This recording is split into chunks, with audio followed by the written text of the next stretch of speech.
తీర్థయాత్ర కార్యక్రమానికి స్వాగతం. మన దేశంలో ఉన్న సుప్రసిద్ధ శివక్షేత్రాల్లో అమర్కంటక్ కూడా ఒకటిగా విరాజిల్లుతోంది. నర్మదా నదీ తీరంలో ఉన్న ఈ దివ్యక్షేత్రం మధ్యప్రదేశ్లోని షహదోల్ జిల్లాలో ఉంది. పచ్చని ప్రకృతి రమణీయ దృశ్యాలతో శోభించే ఈ దివ్యక్షేత్రంలో మహాదేవుడు వివిధ రూపాల్లో దర్శనమిస్తారు. అమరకంటక్ దివ్యక్షేత్ర వైశిష్ట్యమేమిటో మనం ఇప్పుడు చూద్దాం.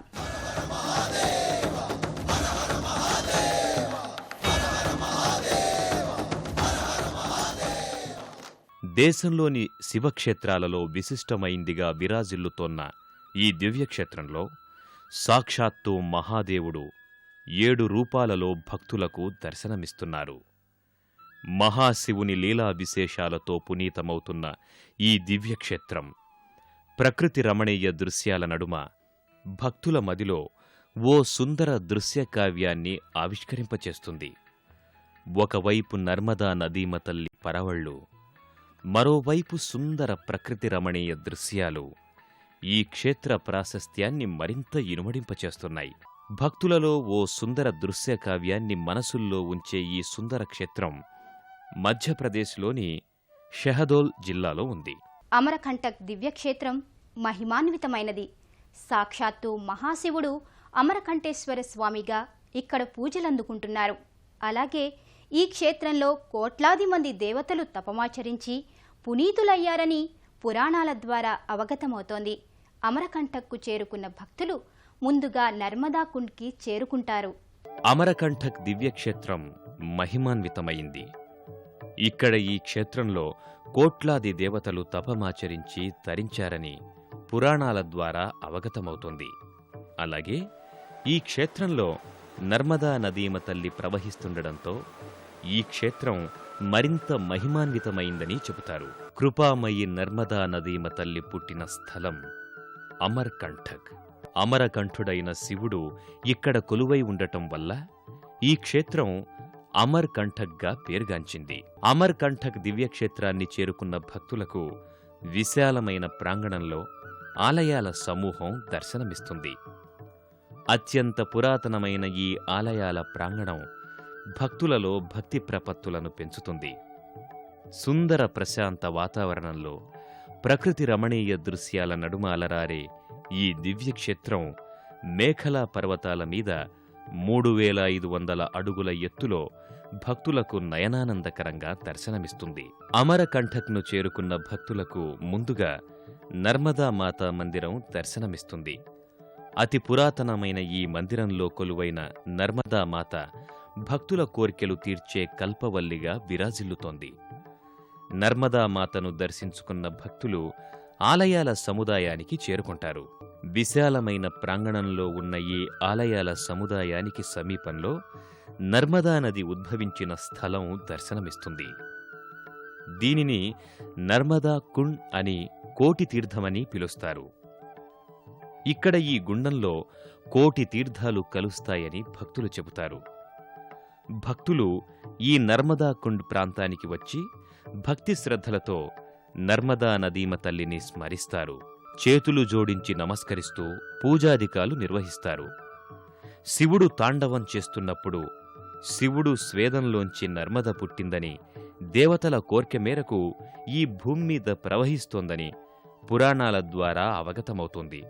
దక్షిణ గంగగా పేర్గాంచిన నర్మదా నదిలో స్నానం చేస్తే సమస్త దోషాలు హరించుకుపోతాయని పురాణాల ద్వారా అవగతమవుతోంది. నర్మదా నదీమ తల్లి పాదస్పర్శతో పునీతమైన దివ్యక్షేత్రం అమరకంటక్. సుందర ప్రశాంత వాతావరణంలో ప్రాకృతిక శోభతో విరాజిల్లే ఈ క్షేత్రం మహాదేవుని లీలా విశేషాలతో పునీతమైంది. నర్మదా కుండ్ని దర్శించుకున్న భక్తులు అనంతరం ఈ క్షేత్రంలో అమరకంఠేశ్వర స్వామిని భక్తి శ్రద్ధలతో దర్శించుకుని అలౌకికమైన ఆనందానికి గురవుతారు. నర్మదామాతని దర్శించుకున్న భక్తులు అనంతరం ఆలయ ప్రాంగణంలో ఉన్న ఏనుగు ద్వారానికి చేరుకుంటారు. ఈ ఏనుగు ద్వారంలోంచి వెళ్లే భక్తుల పాపాలన్నీ మటుమాయమై శుభం కలుగుతుందని చెబుతారు. ఈ కారణంగానే భక్తులు ఏనుగు ద్వారంలోంచి ముందుకు వెళ్లి ఇక్కడే ఉన్న అమరకంఠేశ్వరుని ఆలయానికి చేరుకుంటారు. ఆలయంలో కొలువై ఉన్న అమరకంఠేశ్వర స్వామిని భక్తి శ్రద్ధలతో పూజిస్తూ ఓం నమఃశివాయ శంభో శంకర అంటూ ప్రణమిల్లుతారు. సాక్షాత్తు మహాదేవుడి ఆదేశానుసారం నర్మదా నదీమ తల్లి ఈ క్షేత్రంలో ప్రవహిస్తూ ఈ క్షేత్రాన్ని పావనం చేస్తున్నట్లు పురాణాల ద్వారా అవగతమవుతోంది. అలాగే ఇక్కడ ఈ క్షేత్ర సందర్శన భక్తులకు ఓ విచిత్రమైన అనుభూతిని కలుగజేస్తుంది. అమరకంఠేశ్వర స్వామిని దర్శించుకున్న భక్తులు అనంతరం ఇదే ఆలయ ప్రాంగణంలో ఉన్న ఇతర దేవీదేవతల ఆలయాలను దర్శించుకుని తరిస్తారు. అమరకంఠక్ దివ్యక్షేత్రంలో నర్మదా నదీమ తల్లి అందం వర్ణనాతీతం. కొండలు, కోనలు, గుట్టల్లో ప్రవహిస్తున్న నర్మదా నదీమ తల్లి దేవతల కోర్కె మేరకు ఇక్కడ తన వేగాన్ని తగ్గించుకుందని పురాణాల ద్వారా అవగతమవుతోంది. అమరకంఠేశ్వర స్వామిని దర్శించుకున్న భక్తులు ఇదే ఆలయ సముదాయంలో ఉన్న కార్తికేయుని మందిరానికి చేరుకుంటారు. ఇక్కడ ఈ మందిరంలో కొలువైన కార్తికేయుడు భక్తుల ఈతిబాధలను పోగొడతాడని చెబుతారు.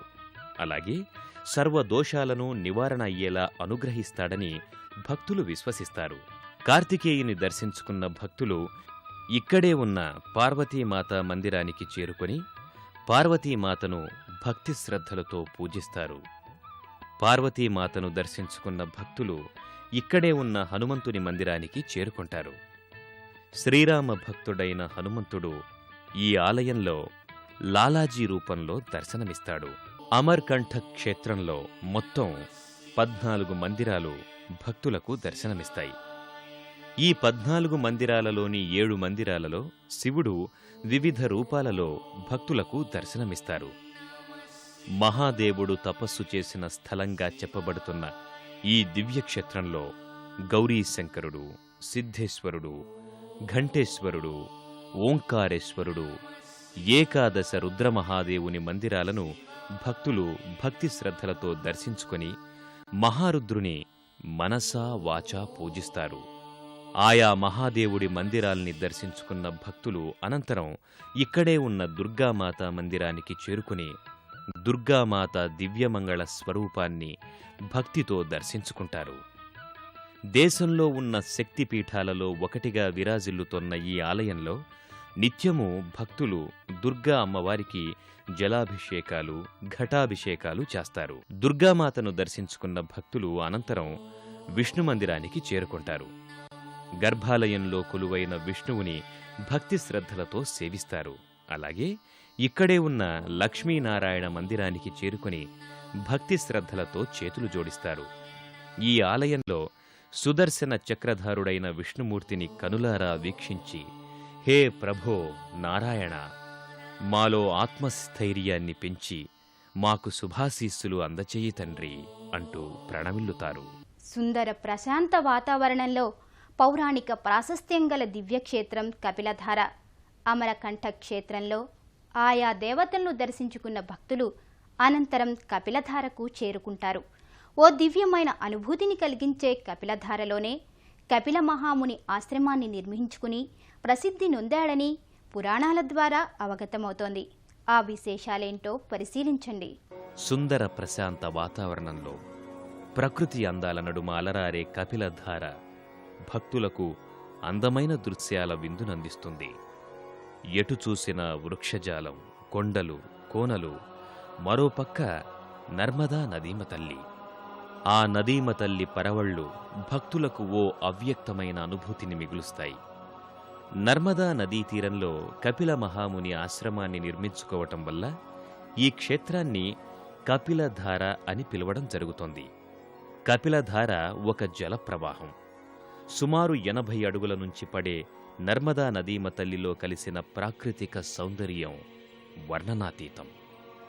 కపిలధారను దర్శించుకున్న భక్తులకు ఈ ప్రాంతంలో కపిల మహాముని పాదాలు దర్శనమిస్తాయి. భక్తులకు ఓ జ్ఞాపకంలా మిగిలిపోయే ఈ క్షేత్ర సందర్శనలో భక్తులు ఇక్కడకు సమీపంలోని దూద్ధారకు చేరుకుంటారు. సుందర దృశ్యాలను ఆవిష్కరింపజేసే దూద్ధారలో పూర్వం పాలు ప్రవహించేవని, ఆ కారణంగానే ఇక్కడ ప్రవహించే నీరు తెల్లగా పాలవలే దర్శనమిస్తుందని చెబుతారు. దుర్వాస మహాముని తన శిష్యగణంతో ఇక్కడే తపస్సు చేశాడని చెబుతారు. దూద్ధారను దర్శించుకున్న భక్తులు ఇక్కడకు సమీపంలోని మాయికీ బకియా మందిరానికి చేరుకుంటారు. నర్మదామాతను ఇక్కడ మాయి అని పిలవడం జరుగుతోంది. ఆ కారణంగానే మాయికీ బకియా మాతను దర్శించుకొని తరిస్తారు. చిట్టడవిలో ఉన్న ఈ మందిరం ప్రశాంతతకు వేదికలా దర్శనమిస్తోంది.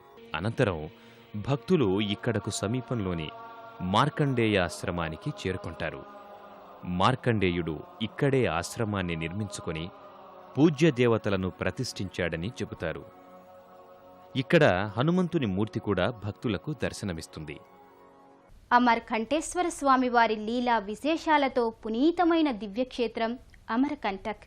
సాక్షాత్తు మహాదేవుడు తపస్సు చేశాడని చెబుతున్న ఈ దివ్యక్షేత్రంలో ఆయా ఆశ్రమాలను దర్శించుకున్న భక్తులు అనంతరం ఇక్కడే ఉన్న జ్వాలేశ్వర మహాదేవుని దర్శించుకుని అలౌకికమైన ఆనందానికి గురవుతారు. అనంతరం భక్తులు ఇక్కడకు సమీపంలోని జ్వాలేశ్వర మహాదేవుని మందిరానికి చేరుకొని స్వామిని భక్తి శ్రద్ధలతో పూజిస్తారు. స్వామిని మనసా వాచా స్మరిస్తారు. జ్వాలేశ్వర మహాదేవుని దర్శించుకున్న భక్తులు ఇదే ఆలయ ప్రాంగణంలో ఉన్న షోణ్ ఉద్గామకుండుకు చేరుకుంటారు.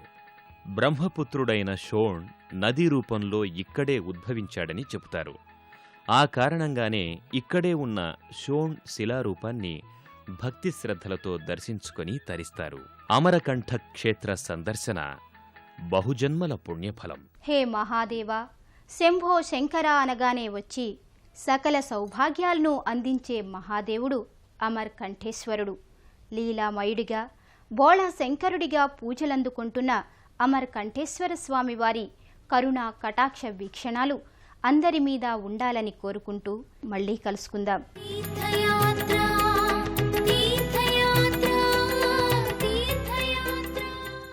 దేవతలు రాక్షసులు క్షీరసాగరాన్ని మధించారు. ఆ సమయంలో ముందుగా బయటికి వచ్చి ఎగసిపడే విషాన్ని లోకాలపై పడకుండా శివుడు మింగాడట. పార్వతి ఆ గరడం శరీరంలోకి దిగకుండా కంఠాన్ని అదిమిపడితే నీలకంఠుడయ్యాడని పురాణ కథ. ఆ నీలకంఠేశ్వరుడు మూల విరాట్టుగా 770 శివలింగాలుగా నెలకొన్న విలక్షణ దేవాలయం కర్ణాటక రాష్ట్రంలోని బీజాపూర్ క్షేత్ర శ్రీ నీలకంఠేశ్వర స్వామి దేవస్థానం. ఈ ఆలయం ఎంత వైభవంగా విరాజిల్లుతుందో నేటి తీర్థయాత్రలో చూద్దాం.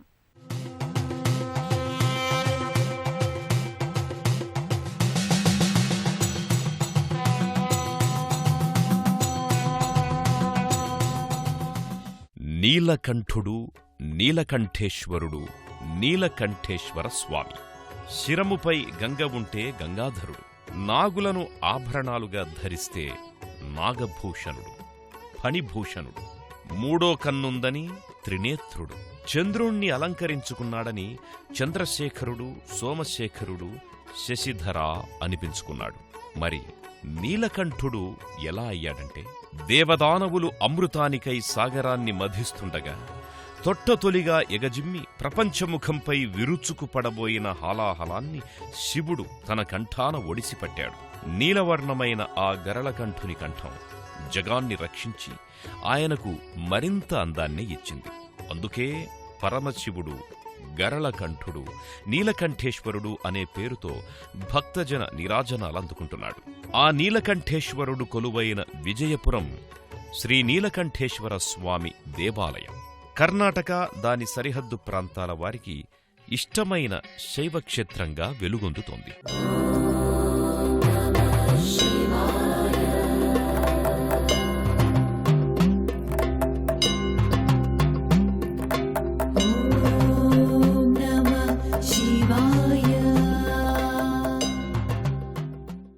ముక్తీశ్వరాయ ఫలదాయ గణేశ్వరాయ, గీతప్రియాయ వృషభేశ్వర వాహనాయ, మాతంగ చర్మ వసనాయ మహేశ్వరాయ, దారిద్ర్య దుఃఖ దహనాయ నమఃశివాయ. మన సకల దారిద్ర్యాలను దుఃఖాలను దహించి ముక్తిని ప్రసాదించే ఫలదాయకుడు పరమశివుడు. మనుజుల లోకంపై గరళం కురియకుండా తన కంఠాన పట్టి గరళకంఠుడు, నీలకంఠేశ్వరుడు అనిపించుకున్నాడు శంకర భగవానుడు. పరమశివుణ్ణి సశరీర రూప విగ్రహ దర్శనం కంటే లింగరూపంలో దర్శించుకోవడం ఎంతో శ్రేష్టమైనది, పరమ పావనకరమైంది. ఈ విషయమే శివపురాణం కూడా చెబుతోంది. ఈ విజయపుర ఆలయంలోని అంగరహిత లింగరూపం మహిమాన్వితమైనదని, ఆ నీలకంఠ లింగార్చనం జన్మజన్మల పాపహరణం అని విజ్ఞులు వివరిస్తున్నారు. సృష్టికర్త బ్రహ్మ సతీమణి సావిత్రి ఇచ్చిన శాపం కారణంగా పరమేశ్వరుడు లింగరూపాన మాత్రమే పూజలందుకుంటున్నాడు. ఈ నీలకంఠేశ్వరుడు అభిషేకాది అర్చనలు అందుకుంటున్నాడు. నేలమట్టానికి కొంచెం దిగువన ఉన్న గర్భాలయంలో 3 మందిరాలలో మధ్యలో ఉన్న మందిరమే నీలకంఠేశ్వర మందిరం. ఈ మందిరంలో పానవట్టంపై శివలింగంగా స్వామి దర్శనమిస్తున్నాడు. పైన ఆకాశధారా పాత్రలోంచి నిత్యం బొట్టుబొట్టుగా జాలువారే జలంతో నిత్యాభిషేకం పొందుతుంటాడు స్వామి. ఓ నాగరాజు తన ఏకపడగను నీడగా పట్టి శివాభరణంగా ఉంది. నీలకంఠేశ్వర లింగానికి పంచామృతాలతో అభిషేకాలు చేస్తారు. ఆ తరువాత రకరకాల పుష్పహారాలతో, బిల్వపత్రాలతో అలంకరించి హారతి నీరాజనాలనిచ్చి నీలకంఠ శంకరయ్య కరుణకు పాత్రులవుతారు. గర్భాలయానికి బయట నందీశ్వరుని ప్రతిమ కూడా ఉంది. విజయపుర నీలకంఠుని నిలయం ఎంతో విశిష్టమైంది. ఈ నీలకంఠేశ్వర స్వామి సన్నిధి ఎంతో ప్రశస్తమైంది. ఈ ఆలయ నిర్మాణం అన్ని శివాలయాల వలె కాక ఓ విలక్షణ రీతిలో జరిగింది. నేలమట్టానికి 12 అడుగుల కింద గర్భాలయం ఉంటుంది. చుట్టూ వందలాది శివలింగాల మధ్య నీలకంఠుడు కొలువై ఉంటాడు. ఆలయమంతా ఈ ప్రత్యేకతతో అలరారుతూ ఉంటుంది. ఆ ఆలయ శోభకు తీర్థయాత్రికులు తన్మయ భరితులవుతారు.